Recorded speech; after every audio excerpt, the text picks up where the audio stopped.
Hola buenas, soy Dark Genes, bienvenidos nuevamente a un nuevo video de tu canal de misterios. En esta oportunidad, luego de un mediano plazo de tiempo, traigo la continuación del iceberg de Chile, siendo esta la segunda parte y final, trayendo así de una vez y por todas los misterios más ocultos y oscuros de la patria de la estrella. Te recuerdo que la primera parte está en el canal por si quieres ver el iceberg completo. Además, sería de gran ayuda que os suscribieras y apoyaras con tu hermoso calamardo like. Sin nada más que agregar, bienvenidos al Gen Maligno. Vamos con el video.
Nivel 5, Cementerio del Cerro Santa Lucía. Antes que fuera remodelado y embellecido en 1874 por el intendente Benjamín Vicuña Maquina, el cerro era ocupado como un cementerio para los disidentes.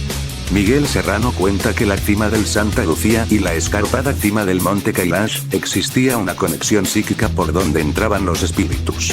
O'Higgins y los aliens. Según Francisco Ortega Bernardo, O'Higgins tuvo encuentros cercanos con 3 seres desconocidos de ropa brillante y actuar extraño, la primera vez de niño, dándole consejos y de lugares intocables, la segunda vez es después del triunfo de Maipú en una zona de la precordillera acompañado de San Martín y el general Tamón Doppien.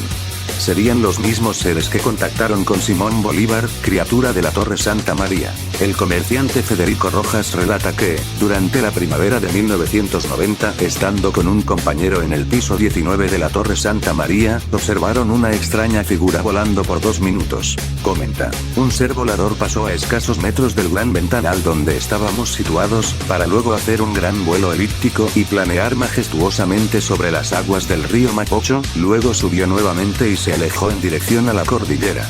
Las formas de las alas eran de una gran ave, pero las otras partes de su cuerpo eran de configuración humana. Los brazos no los pude distinguir con claridad, pues se difuminaba entre las formas de las grandes alas. El Oriflama, buque que zarpó de España a finales de 1700 con destino a América del Sur. Se desconoce qué ocurrió durante su trayecto, pero terminó siendo visto en Valparaíso sin señales de vida. Al ser abordada por algunos marineros, observaron que la tripulación estaba muerta o agónica. Luego de avisar a la autoridad, se les intentó traer medicinas y comidas, pero al momento de abordarlo por segunda vez, surgió de la nada una tormenta, se levantaron sus velas, se encendieron todas sus luces y desapareció en el horizonte sin que se le volviera a ver. Jonathan Moyle, periodista británico que llegó a Chile a principios de 1990 para la FIDARE. Fue encontrado ahorcado en su habitación del Hotel Carrera. Los peritos policiales indicaron en un principio que su muerte era debido a un juego autoerótico que falló, pero la justicia chilena dijo que existían presunciones suficientes como para pensar que realmente fue un asesinato. Diversas fuentes señalan que Moyle era en realidad un agente del servicio secreto británico que estaba investigando el tráfico de armas entre Irak y las industrias armamentísticas de Carlos Cardoen. Yeti de Rengo. En 1958, el diario La Gaceta de Santiago reportó unos curiosos rumores acerca de la supuesta existencia de una versión local del Yeti, en Rancagua hacia la cordillera. Una familia de la zona del Cerro Palomo en Rengo habló acerca de la aparición de un gigante peludo, de más de 2 metros de altura y que daba enormes saltos, tenía el estómago prominente, los brazos flacos y huesudos y estaba entero cubierto de vellos.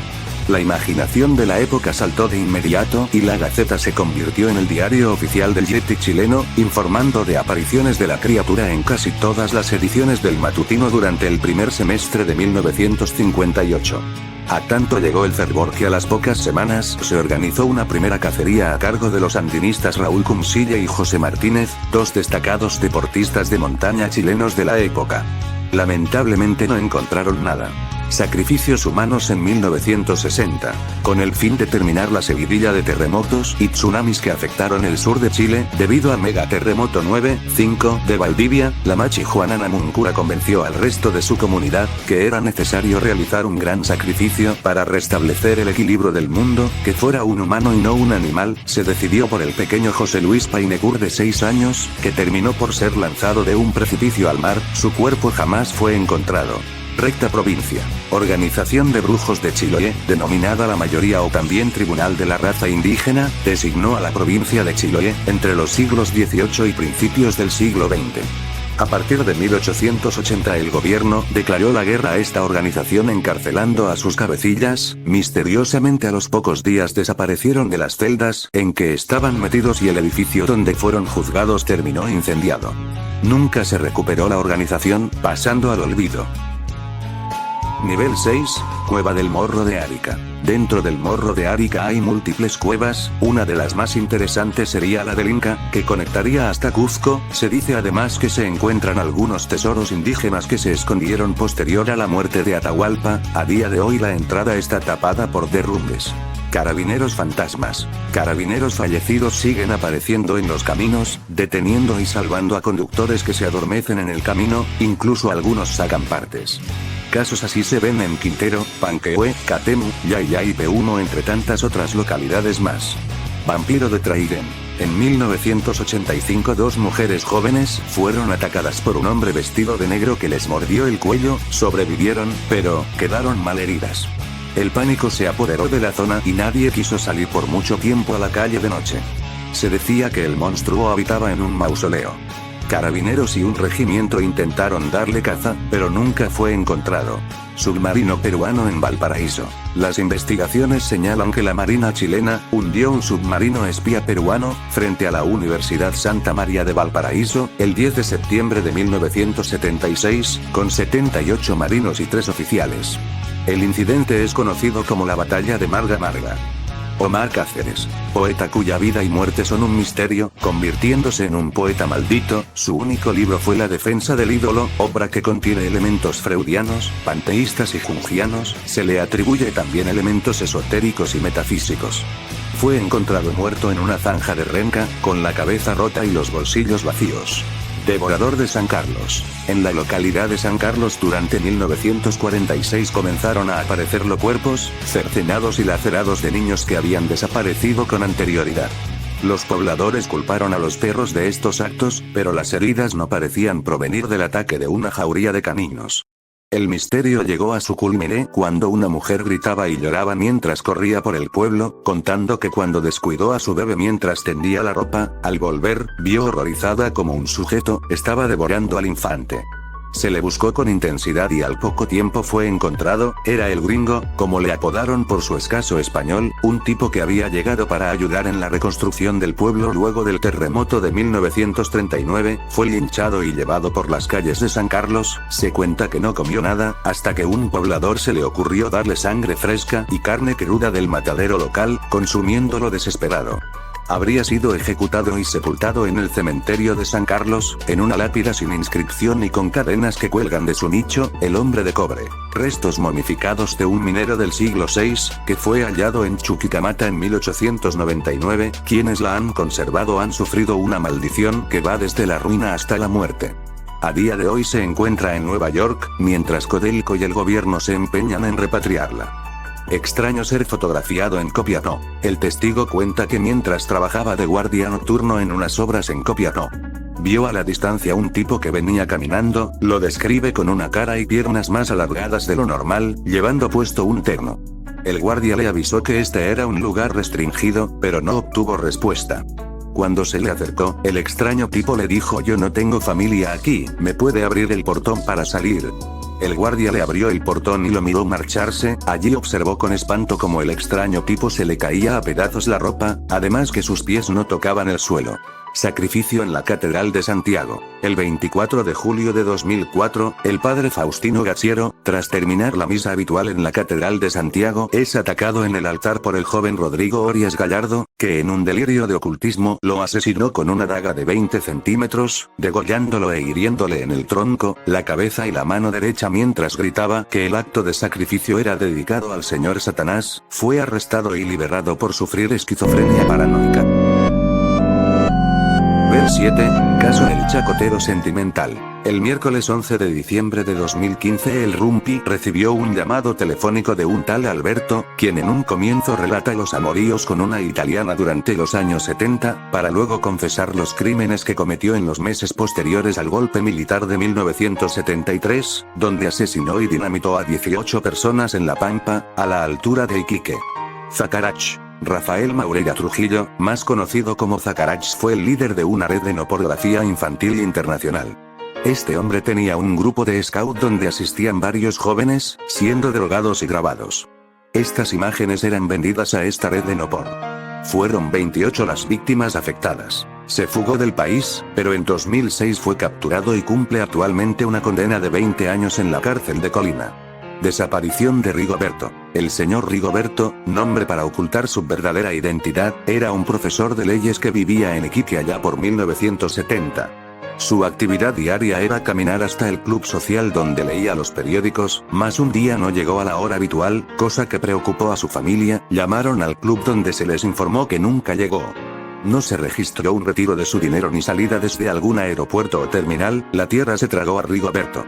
6 años después de su inexplicable desaparición, el profesional ingresó a la casa dispuesto a ver la televisión. Su ropa estaba tan impecable como el día que desapareció, y su piel no mostraba signo alguno de envejecimiento. El espanto de su familia y él fue mutuo. Mientras los primeros le preguntaban dónde había estado todos estos años, él contestaba que se sintió cansado y que se fue a sentar a una banca durante una hora antes de volver a casa. El desconcierto lo llevó al terror y se terminó por recluir en su hogar, desconectándose del mundo durante sus 5 últimos años de vida. Triángulo de Cerro Moreno, ubicada en Antofagasta, es un lugar de inexplicables desapariciones y accidentes aéreos. Días anteriores y posteriores a estos accidentes ocurren múltiples avistamientos de ovnis. Encapuchado del Estadio Nacional. Durante los meses posteriores al golpe de Estado de 1973, miles de personas fueron llevadas al Estadio Nacional. Sin duda uno de los personajes que más miedo causó entre los prisioneros fue el de un encapuchado, quien, con solamente señalarte, serías llevado a un cuarto para ser interrogado, torturado y muy probablemente asesinado. Nivel octubre y final, Isla Robertson 1956. Durante actividades oficiales de la Armada de Chile, fueron enviados a esta isla 2 científicos y 2 oficiales navales para actividades científicas. Durante 3 días vieron 2 objetos cilíndricos enormes, a 150 metros de la estación. Hicieron mediciones entre otras cosas más, se tomaron fotografías y vídeos que fueron enviados a Estados Unidos, nunca fueron devueltos. Caso Cutún, uno de los casos paranormales más increíbles de la región de Coquimbo. En la casa de Nicasio Torres se registraron lluvias de piedras, muñecos saltando, extraños silbidos y rasguños en las habitaciones entre tantas cosas más. Teoría de los 40-50 años. Cada 40-50 años Chile explota, ocurriendo los sucesos más críticos a nivel histórico. Comienza en 1810 cuando ocurre la primera junta de gobierno, proceso que al final llevaría a la independencia nacional. Suma 40 años y nos lleva a 1850, con la aparición de la Sociedad de la Igualdad y una posterior guerra civil en Chile. Al final de esa década estalla otra guerra civil que traerá el fin del período conservador.